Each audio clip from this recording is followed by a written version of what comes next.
Сәлем достар, сендермен мен Малика. Бүгін мен сендерге шоколадты кекстің дайындалу тәсілін көрсетемін. Ендеше кеттік. Ол үшін бізге 2 жұмыртқа, 150 грамм қант, 200 мл сүт, 150 мл май, тұз, 2 қасық какао және де 250 грамм ұн керек. Енді біз осы заттардың бәрін араластырамыз. Бізге ең бірінші жұмыртқаны жарып алу керек.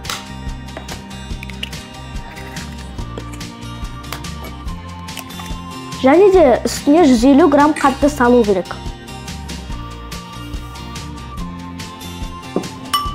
Енді осын жақсылап тұрып араластырамыз.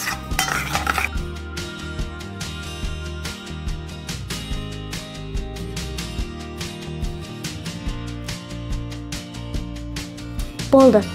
Енді біз 200 мл сүтті үстіне құямыз.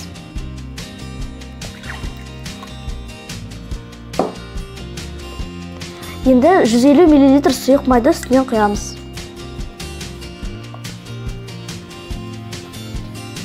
Енді үстіне кішкене тұз қосамыз.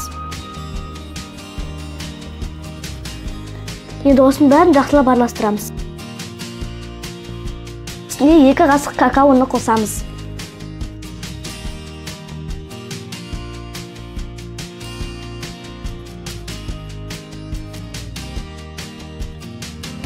Енді біз үстіне көтерілу үшін жарты қасық сода саламыз.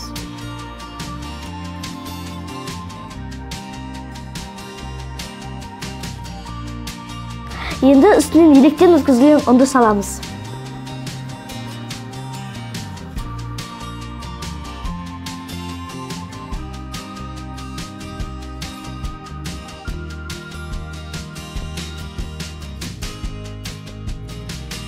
Енді біз кекстің қамырын құятын ыдыстарды майлап қоямыз.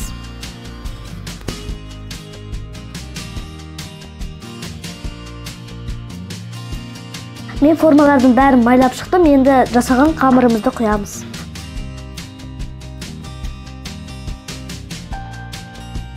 Біз формаларға қамырды құйдық, енді біз 180 градуста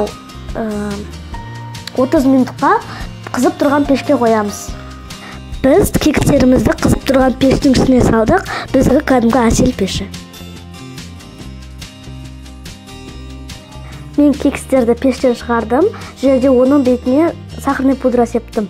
Ол осылай әдемі болып көтерілді. Астынды болсын.